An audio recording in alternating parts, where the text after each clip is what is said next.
ঘোড়াঘাটে পৌর বিএনপির উদ্যোগে দোয়া ও ইফতার মাহফিল, ধর্মীয় আলোচনা সভা অনুষ্ঠিত।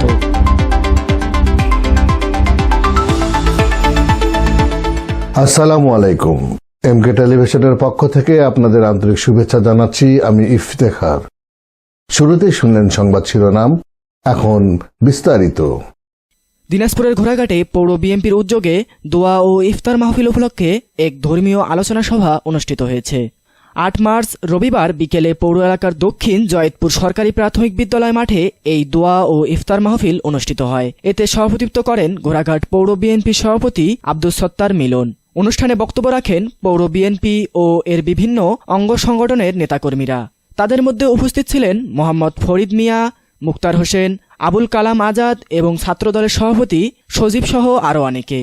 এ সময় ঘোড়াঘাট কেন্দ্রীয় থানা জামি মসজিদের পেশ ইমাম হাফেজ মাওলানা ফরিদ দেশ ও জাতির কল্যাণ কামনা করে বিশেষ দোয়া পরিচালনা করেন। দোয়া ও ইফতার মাহফিলে বিএনপি এবং এর অঙ্গ সংগঠনের নেতাকর্মী সহ স্থানীয় গণ্যমান্য ব্যক্তিরা উপস্থিত ছিলেন। Nahid Hasan, news desk, MK television. শেষ করছি এমকে টেলিভিশনের সংবাদ।